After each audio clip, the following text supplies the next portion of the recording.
Hola a todos y bienvenidos nuevamente al canal. Si llegaste hasta aquí, muchas gracias por el apoyo que le dieron a la primera parte de esta historia. Si todavía no la has visto, te recomiendo verla antes de continuar, ya que los acontecimientos de este video continúan exactamente donde terminó aquella noche del 31 de octubre. Dicho esto, apaga las luces, ponte cómodo y acompáñame a descubrir cómo continúa la maldición de Gosu, en la vecindad del Chavo del Ocho. Apenas salió de la comisaría tomó el primer taxi que encontró y pidió que lo llevara al hospital donde habían trasladado a los niños. Al llegar, corrió hasta el área de recepción. Buscó a Kiko, a la Chilindrina, al Chavo, a Ñoño, a Godínez y a la Popis. La enfermera revisó varios documentos antes de levantar la vista. Todos permanecen en observación. Pase por ese pasillo y encontrará la sala. Sin perder un segundo, el profesor Girafales salió corriendo. Cuando abrió la puerta encontró a los padres de los niños completamente destrozados. Nadie hablaba. El ambiente estaba cargado de tristeza y los únicos sonidos que rompían el silencio eran el constante pitido de los monitores cardíacos y el llanto contenido de algunas madres. Al verlo entrar, las miradas se clavaron sobre él. Había enojo, dolor y, sobre todo, desconfianza. Don Ramón fue el primero en romper el silencio.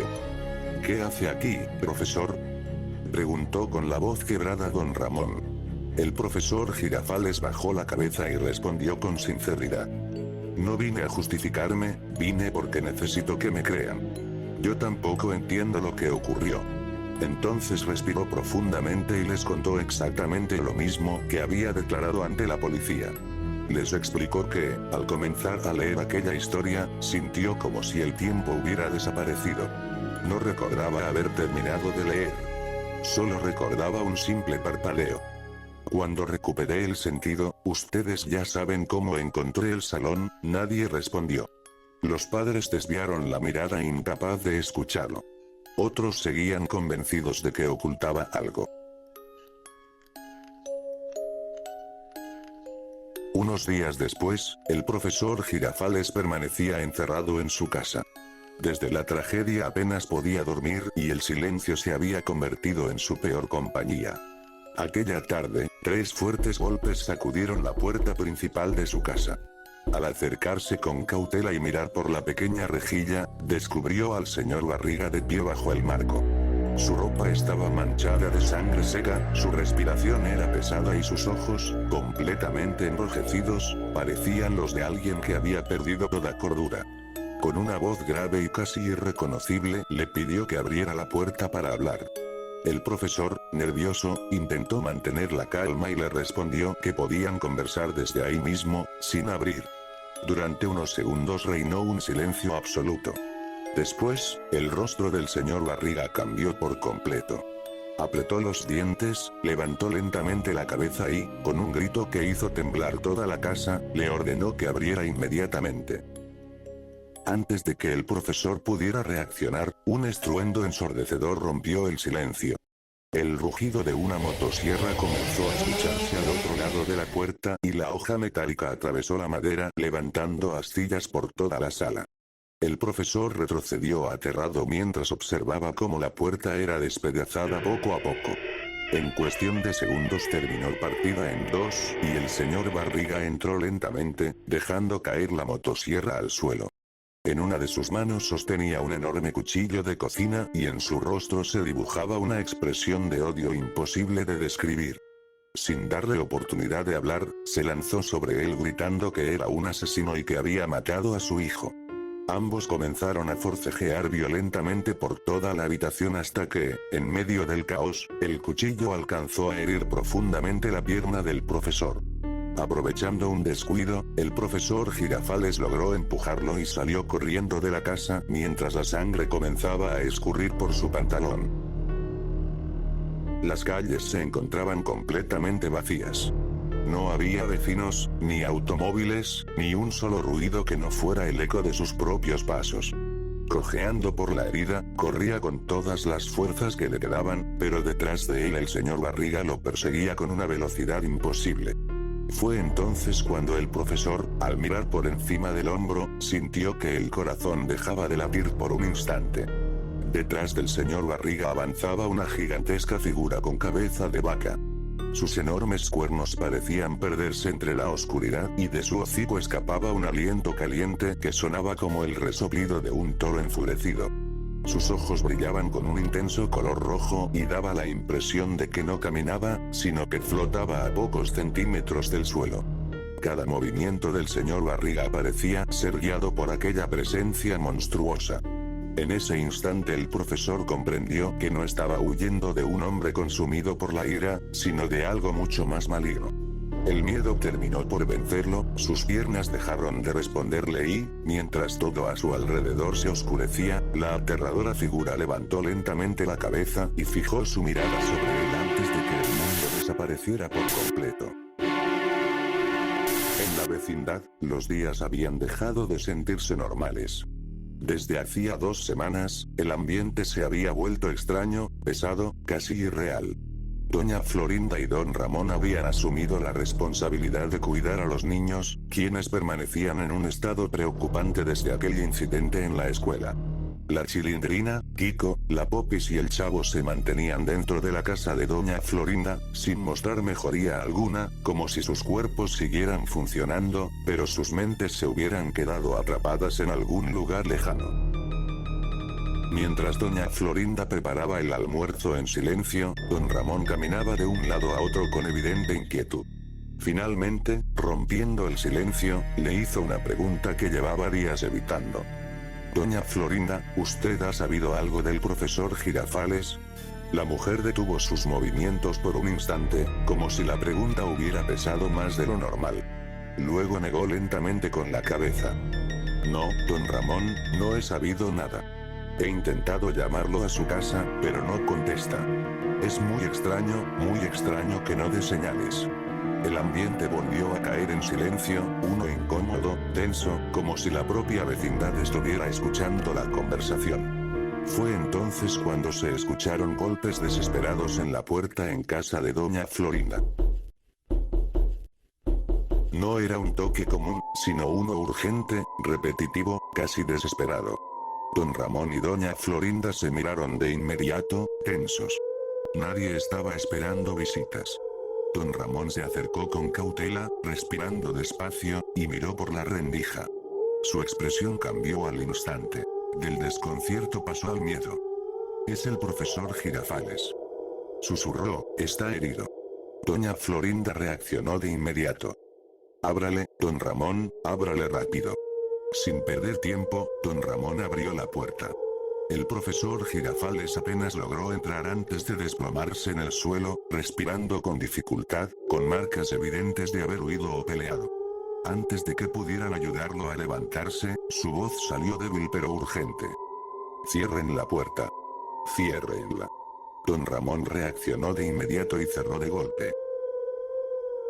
Justo en ese instante, desde el exterior, se escucharon pasos acelerados, pesados, descontrolados. Al asomarse por una ventana, alcanzaron a ver una figura que venía corriendo hacia la vecindad. El señor Barriga. Pero no era el mismo de siempre. Su apariencia era caótica, su ropa estaba desgarrada, y su rostro reflejaba una mezcla de furia y desesperación. En sus manos sostenía un cuchillo, mientras avanzaba gritando cosas incoherentes, como si algo lo hubiera quebrado por dentro. Golpeó la puerta con violencia, intentando entrar. «Ábranme, ábranme», gritaba fuera de sí. Don Ramón se quedó paralizado por un segundo, pero reaccionó cerrando con más fuerza el seguro, mientras el impacto del cuerpo del señor Barriga sacudía la entrada una y otra vez. Dentro, el profesor Girafales, aún en el suelo, intentaba recuperar el aire. Entre pausas y dolor, comenzó a explicar lo ocurrido. Habló de la persecución, de la presencia que lo seguía, de cómo el señor Barriga había aparecido de repente fuera de control, y de cómo todo parecía estar conectado con aquella historia maldita. Sus palabras eran confusas, fragmentadas, pero el miedo en su voz era suficiente para que nadie dudara de que algo terrible estaba ocurriendo. Don Ramón, con el rostro tenso, no esperó más. Tomó el teléfono fijo de la casa y llamó a la policía. Unos 30 minutos después, las patrullas llegaron. El caos fuera de la vecindad se había calmado, y el señor Barriga fue encontrado en el suelo, exhausto, sin fuerzas, como si hubiera colapsado después de toda la tensión. Fue reducido y posteriormente interrogado en el lugar. Al principio, su mirada estaba perdida, como si no entendiera dónde estaba ni qué había hecho. Luego, con voz temblorosa, comenzó a hablar. Dijo que no recordaba claramente los hechos, solo fragmentos. Una sensación de haber cerrado los ojos por un instante. Y al abrirlos, todo había cambiado. Aseguró que encontró a Ñoño muerto, que sintió una desesperación tan fuerte que su mente se rompió, y que en su confusión creyó que el profesor Girafales era el responsable de todo. Los policías escuchaban sin comprender del todo, pero la versión no encajaba con la realidad. Aún así, las evidencias externas lo señalaban como culpable de forma indirecta, por lo que fue detenido mientras se continuaban las investigaciones. Sin embargo, la tranquilidad no duró. Días después, mientras don Ramón salía a hacer un encargo, escuchó en la radio una noticia que lo dejó helado. En la prisión, el señor Barriga había sido encontrado muerto. Se había quitado la vida dentro de su celda, en circunstancias que las autoridades calificaron como inexplicables. La noticia cayó como un golpe silencioso sobre la vecindad. Y por primera vez, nadie volvió a decir nada. Solo quedó una duda suspendida en el aire. Si todo había terminado, ¿por qué nadie se sentía a salvo? Unos días después, la vecindad había vuelto a caer en un silencio extraño. Ya no había risas, ni juegos, ni vida normal. Don Ramón comenzó a notar algo que lo inquietó profundamente. La Chilindrina no despertaba. Kiko tampoco reaccionaba. El Chavo, la Popis, ninguno respondía a estímulos. Permanecían inmóviles, con la mirada perdida, como si sus cuerpos siguieran ahí, pero ellos ya no. Preocupado, don Ramón salió rápidamente junto con doña Florinda para pedir ayuda. Ambos realizaron la llamada desde un teléfono público ubicado fuera de la vecindad, ya que el de la casa llevaba días sin funcionar.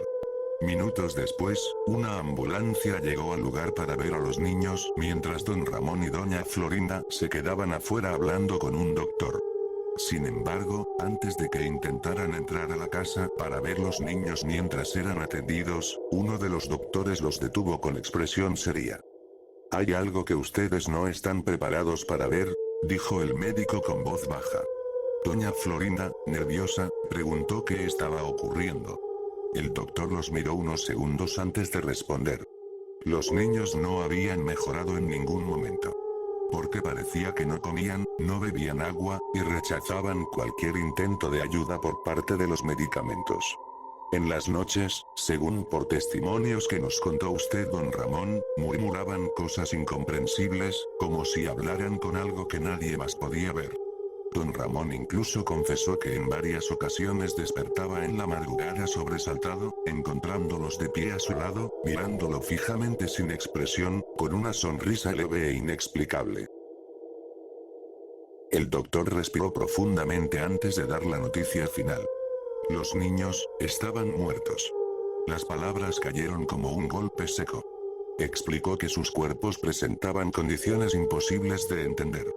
Habían sufrido daños internos severos, como que ellos solo se autodañaban en su interior, poco a poco perdían fuerzas, y explicaron que los encontraron con las venas expuestas y signos de muerte que no coincidían con ningún tipo de enfermedad conocida. Lo más inquietante era que, según los registros, habían pasado apenas minutos desde la última revisión, como si su estado hubiera cambiado en cuestión de instantes. Doña Florinda y don Ramón no pudieron soportarlo. Entraron corriendo a la casa, ignorando a los médicos, y al llegar al interior encontraron la escena que confirmaba el peor final posible. Los 4 niños estaban allí, sin vida, en un estado que no dejaba lugar a dudas. El ambiente era frío, pesado, como si la propia casa hubiera perdido toda humanidad. La vecindad, desde ese momento, dejó de sentirse como un hogar. Era un lugar vacío. Un lugar roto. Un lugar marcado por algo que nunca debió ser leído. En ese preciso momento, un oficial se acercó apresuradamente a doña Florinda y a don Ramón. Con el rostro serio y la voz entrecortada, les dijo: «Buenas tardes, venimos a informarles sobre el paradero del profesor Girafales. Esta misma tarde debía acompañarnos para rendir un nuevo testimonio relacionado con lo ocurrido». Explicó que, aproximadamente a las 4:30 de la tarde, varios agentes llegaron hasta su casa, pero nadie respondió. Al principio pensaron que había escapado, por lo que decidieron entrar por la fuerza para inspeccionar el lugar.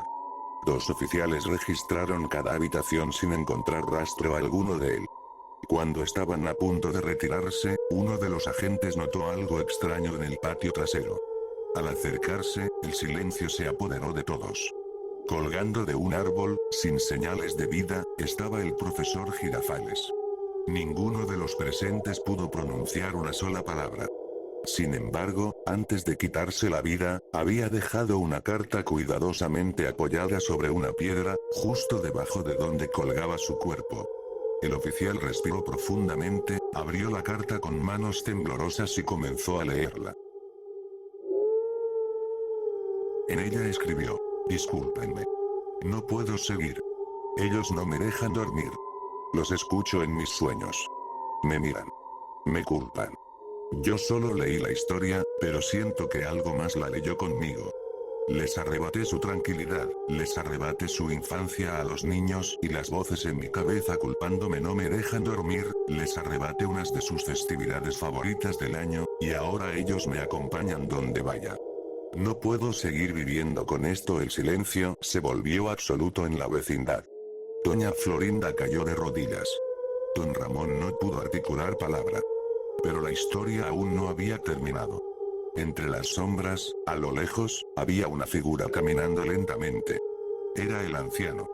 El mismo que le había vendido el libro al profesor. Nadie lo había visto llegar. Nadie lo había visto entrar. Solo estaba allí, observando la vecindad en silencio. Los oficiales intentaron acercarse, pero en cuestión de segundos, la figura comenzó a alejarse caminando lentamente hacia un callejón oscuro.